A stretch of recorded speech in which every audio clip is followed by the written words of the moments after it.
The new Rolling Stone with President Obama on the cover will be out tomorrow. Editor and publisher Jann Wenner rarely gives interviews, but we're delighted to say he's here with us in Studio 57. Hello, Jann Wenner. Good morning, Gayle. Good to see Dolly, you. Erica. I love the piece because I love how you set it up.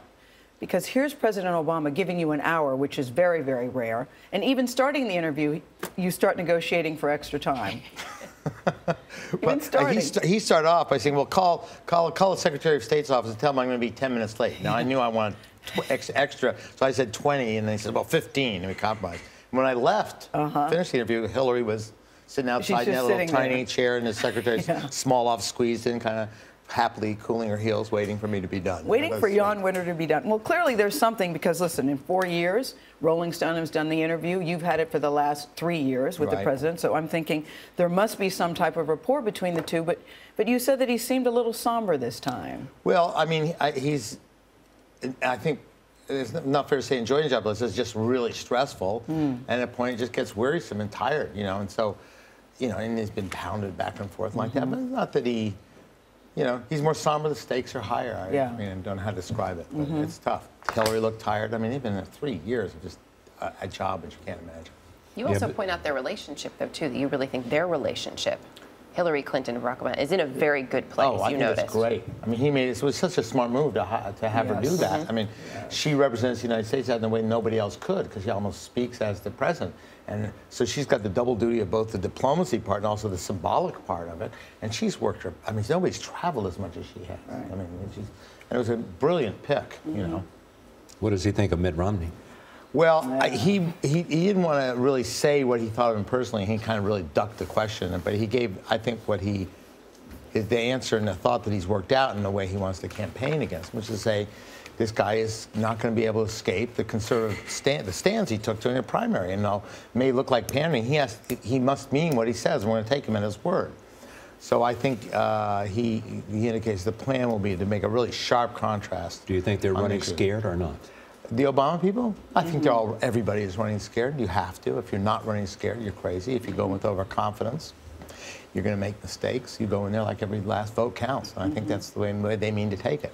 On the other hand, I think they're confident they'll get. I think they're going to get it. Has your impression of him, having watched him in office, changed over the last 3 years? Of him personally, not at all. He's still one of the smartest, self-confident people who's really sure-footed, knows what he says. He's intelligent. I mean, honestly, I think he's got to be as good as it gets in history in this job. I mean, he's really suited. I think he made one fundamental mistake at the beginning, which he misjudged the nature of the Republican opposition. I think he went there a little overconfident of his own skills as a negotiator and as an organizer and a guy who's able to reconcile. But the stakes, they were unreconcilable, and it was quite obvious. You mean good as it gets in the Oval Office? I mean, Bill O'Reilly was just here saying Lincoln, who's a hero of the president, was the greatest president we've ever had.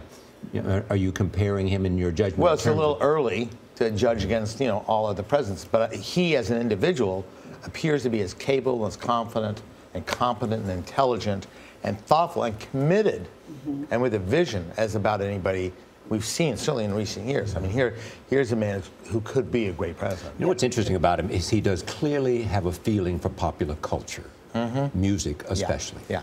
And is not afraid to show that side either. You talked to him about his singing that he's done on the road. Yeah, he's very comfortable. He had his one-liner worked out about the singing. He said, well, my idea is, you know, do it as little as possible, therefore the ticket prices don't go down. But he's a gift. He's natural at that. And he's at-ease man with that. And I think popular culture is more important than it ever has been. You know, did you see him on Jimmy Fallon the other night when he did the slow news jam? I just thought the fact that he would even do that publicly shows. Okay. He's confident at all of it. You know, he's very self-assured and natural. And took a mic handoff from Mick Jagger. Well, what I wanted to get at was, most people, when they are asked to sing in public, kind of get nervous about it or don't want to do it. You know, they're afraid of the voice. And what he said to me was that he knew he could sing. There wasn't going to be a problem here. It would be just fine. He just needed the mic. Yeah. You talk about him being very self-assured. You talked to him about the military in this article. And one thing that really stuck out to me is he says, I very much believe in civilian control of our military, and that military decisions are in service of strategies and the broader conceptions of diplomacy that are made here in the White House. It's an interesting stance to take. How does it seem that will play? Well, I think in a very careful and reasoned and non-inflammatory way, he's saying, when I got in here, the Pentagon was used to having its way and dictating policy, and just their relationship with the previous president, Bush, was such that they dictated policy. Bush didn't dictate policy. So he indicated he took the time and the effort, you know, to reassert himself. And do you get the sense that there really is that mutual respect and understanding between the two? He fired, due to our coverage, yes. a commanding general, a theater general of the war in Afghanistan. He fired that guy after putting him in 9 months later. Now, the last time that happened was so public as Truman and MacArthur. So he's confident of his decisions, and he went in there and he wrestled with the troop-level decisions, and like him or not, those are his decisions. Let me just quote one thing you said. There's no one that I know who would doubt that the Bush administration policy was run by Cheney, Bush, and Rumsfeld, not by the generals. I know, but that was not really a military acting and making the civilians cow to their demands. Well, I grant your point. I think I overspoke that. I mean, it was Bush and Cheney's war. I don't know that the Pentagon wanted it. But once in there, they let the Pentagon run the thing and dictate the troop levels and dictate the strategy.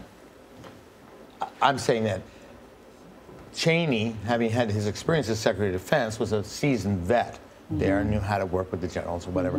Obama walks in, he's just a guy who has been a community organizer and a 2-year senator, and all of a sudden now he's in charge, and he had to show his stuff and show that he's reasonable and thoughtful, but also he's going to be commanding and make the final decisions. And I think he did that, and he was proud of that.